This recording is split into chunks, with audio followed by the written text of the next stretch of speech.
Hola amigos de Factores de Poder, una vez más les doy las gracias por sintonizar este canal, por suscribirse, pero además por dejar sus comentarios, sus críticas, sus observaciones a estos análisis semanales donde presentamos algunos aspectos de la política y la geopolítica que involucran a Venezuela.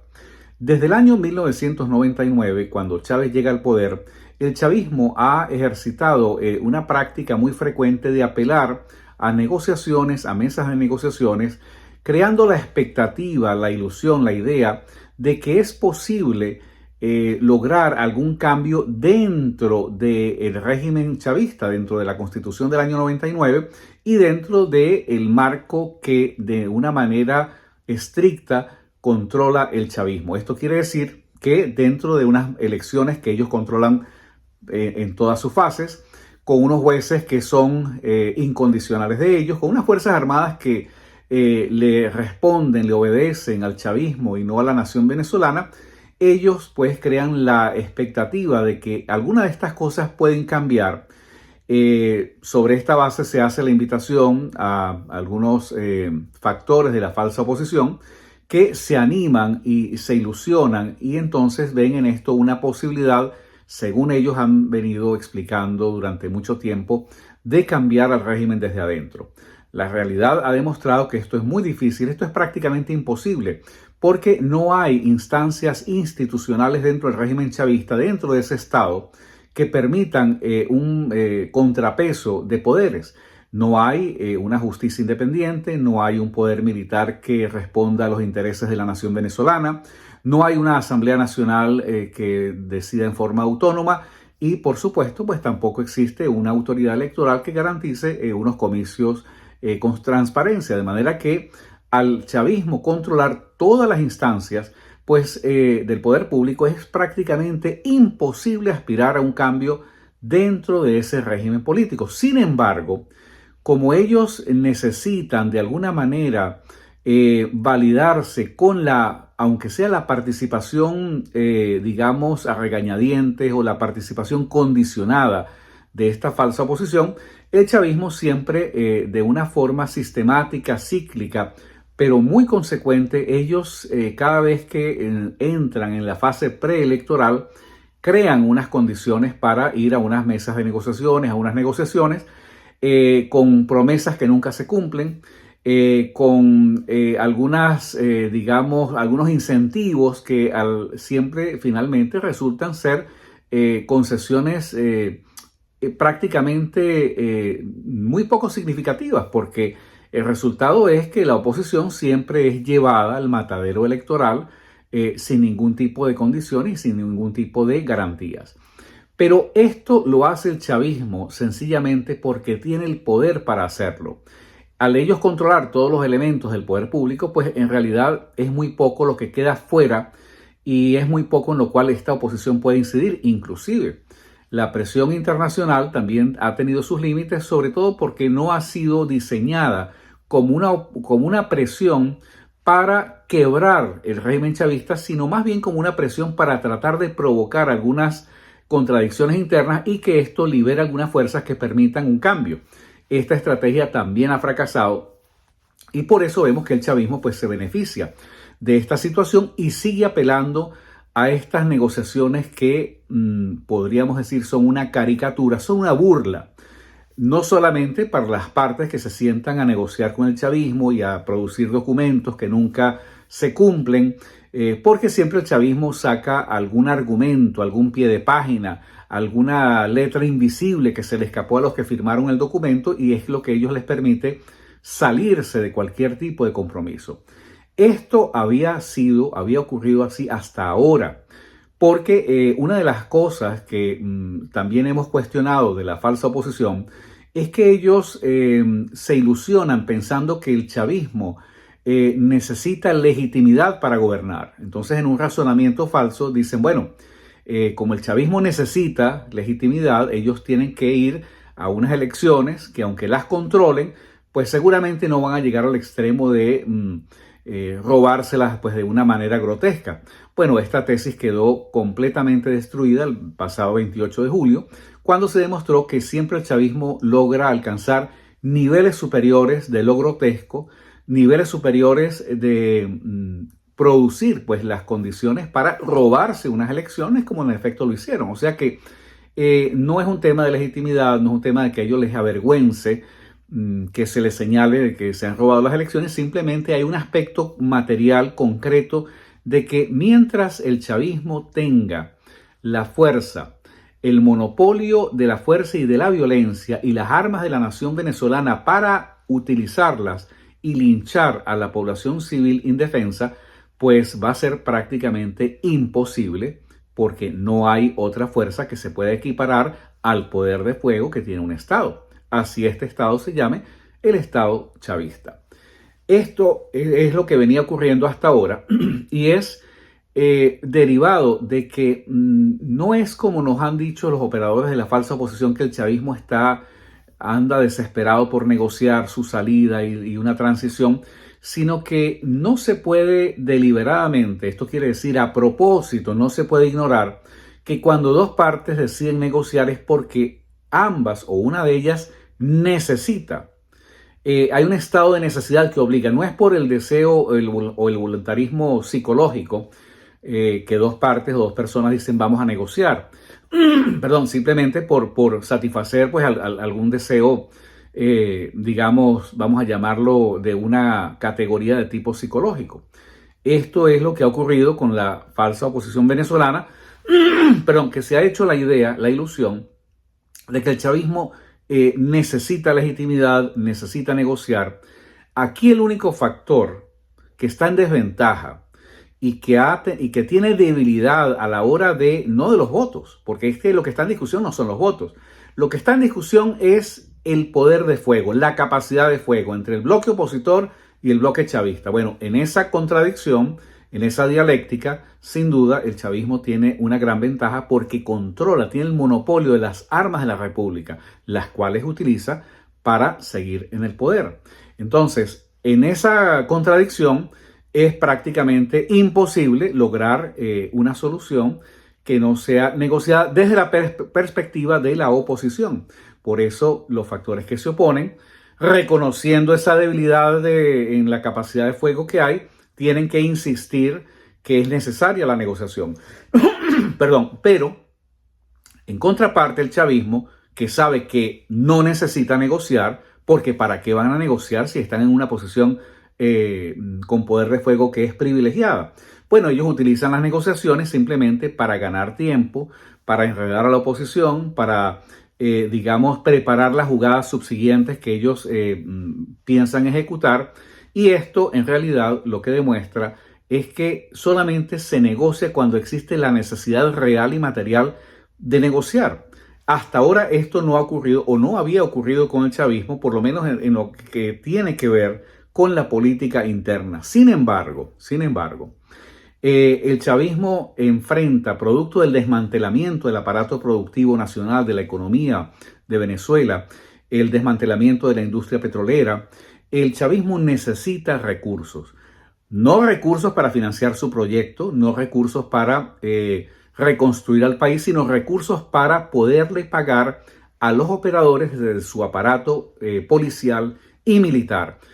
Porque este sistema, al igual que el régimen cubano, se sostiene simplemente en el modelo del Estado policía.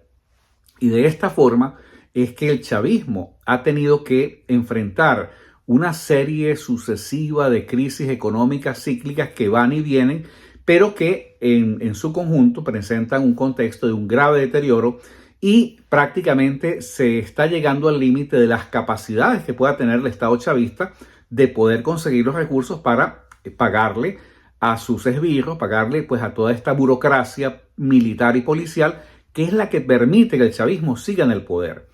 Por eso el chavismo el régimen chavista que preside Nicolás Maduro, ha visto en la posibilidad de pertenecer al grupo de los BRICS, que son un grupo de países liderizados por Brasil, Rusia, China, que ellos se consideran economías emergentes y que están explorando posibilidades económicas al margen de la órbita norteamericana. Para Venezuela, lo más importante, me refiero para el régimen chavista de Venezuela, lo más importante es entrar a un espacio que le permita los recursos que necesita para poder pagar su aparato militar y policial. Por eso es de vida o muerte que el régimen chavista entre al grupo de los BRICS. Pareciera ser que Rusia y China están de acuerdo. Sin embargo, a raíz de la situación que se ha presentado en Venezuela, Brasil ha venido condicionando y definitivamente le ha aplicado un veto a Venezuela.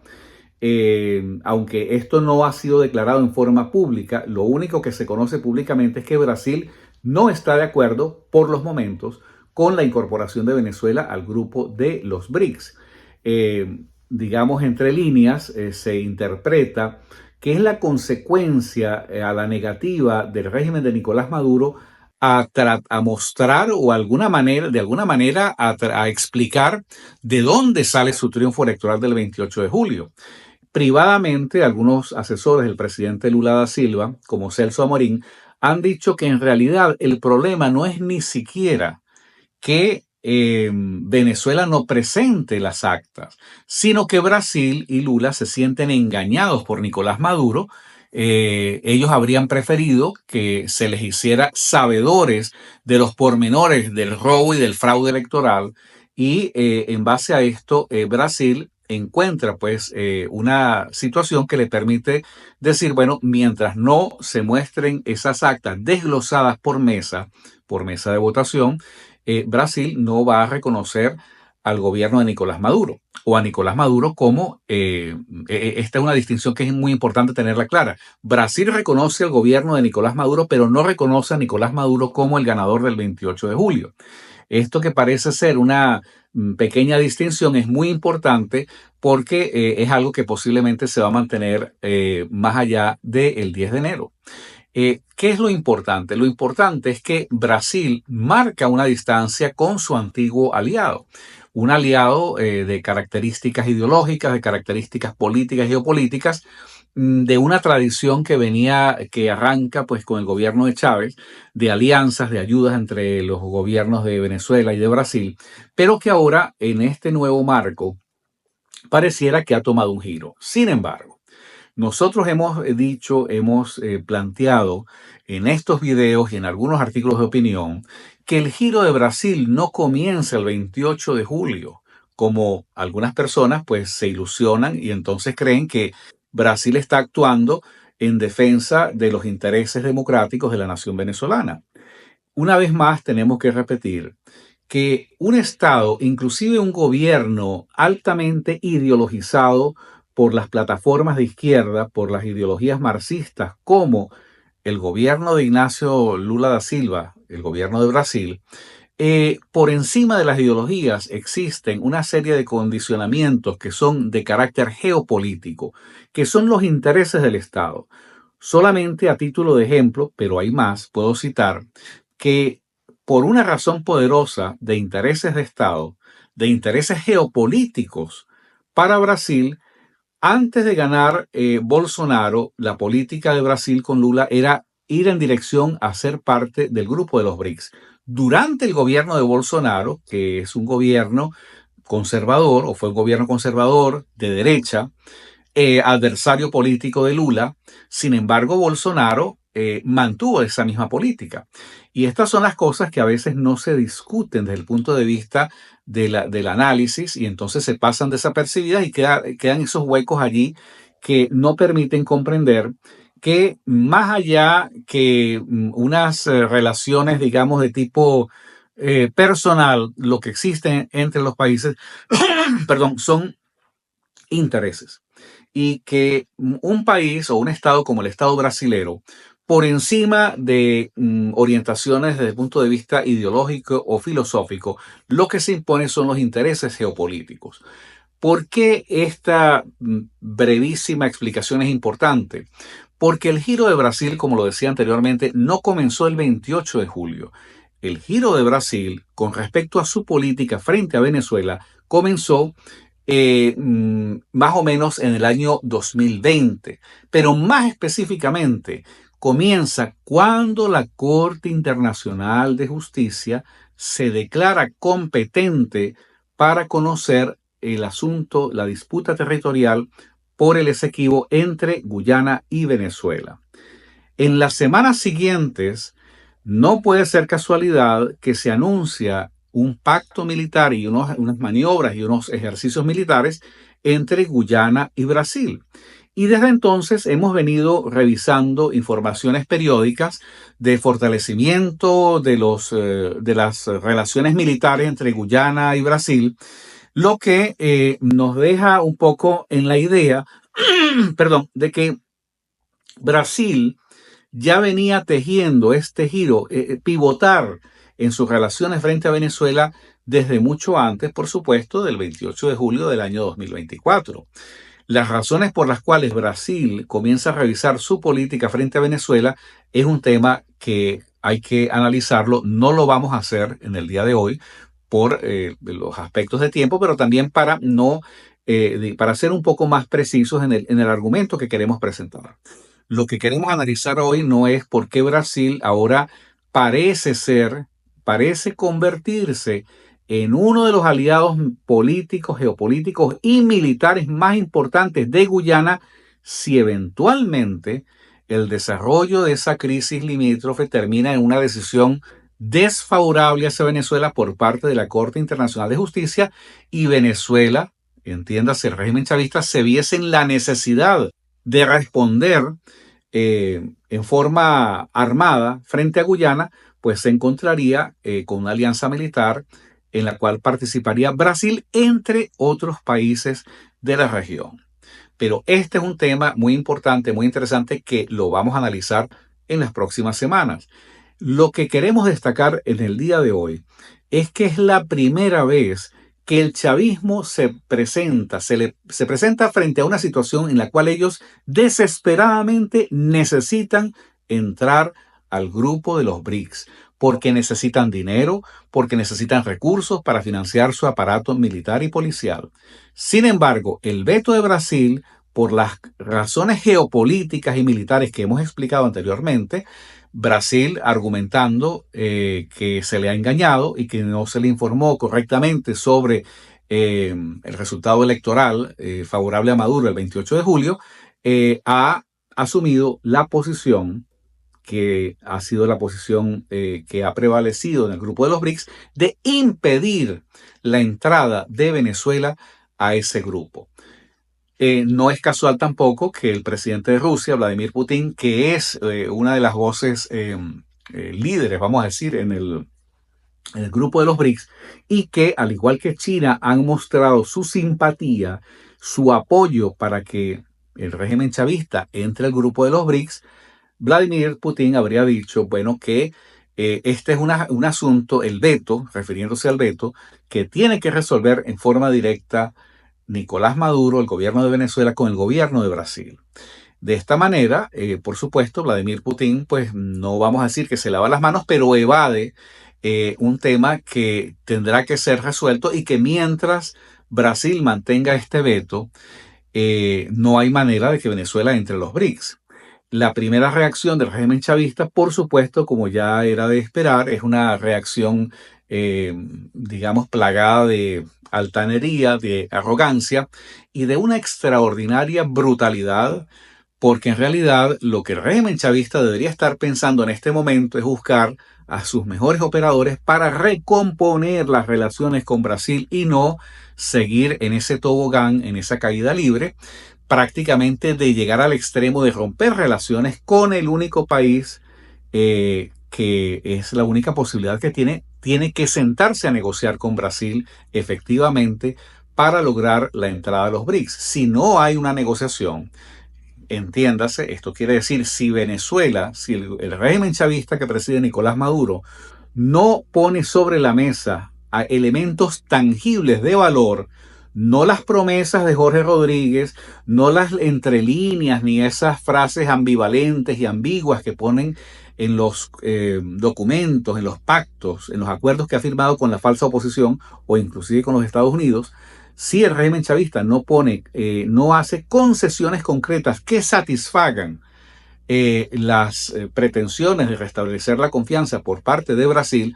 pues esta situación prácticamente se va a mantener indefinida. Pareciera ser que el régimen chavista cree que puede a empujones, le puede arrancar una respuesta afirmativa a Brasil y en un cálculo que nos parece sumamente arriesgado, ellos están convencidos que China y Rusia pueden ejercer algún tipo de presión para flexibilizar, para aflojar la posición del Estado brasilero. Lo que está planteado en este momento en realidad es que no solamente el chavismo tiene que prepararse para una negociación donde tendrá que hacer concesiones importantes de tipo político. Y cualquier concesión importante y significativa que el chavismo haga en el contexto de la presión que está ejerciendo Brasil para impedir que el chavismo entre al grupo de los BRICS, esas concesiones se van a traducir irreversiblemente en un debilitamiento del poder político interno. Porque lo más probable es que Brasil exija algunas cosas concretas. No sabemos si será una recomposición del poder electoral, no sabemos si será la participación, la convocatoria a unas nuevas elecciones o alguna otra cosa que de alguna manera contribuya a reequilibrar el cuadro político en Venezuela, donde el chavismo pues está acostumbrado, como se dice coloquialmente, a hacer lo que le da la gana. Por primera vez en muchos años, en 25 años, el chavismo tiene que enfrentarse a un factor de poder que lo está obligando, lo lleva obligado, arrastrado a la mesa de negociaciones y que si el chavismo no define una estrategia inteligente frente a Brasil, lo más probable es que el Estado brasilero, ejerciendo la posición hegemónica que tiene en la región y los BRICS, termine no solamente llevando arrastrado el chavismo a la mesa de negociaciones, sino que termine sentándolo o arrodillándolo, poniéndolo de rodillas, no solamente en el aspecto político, geopolítico, sino también militar.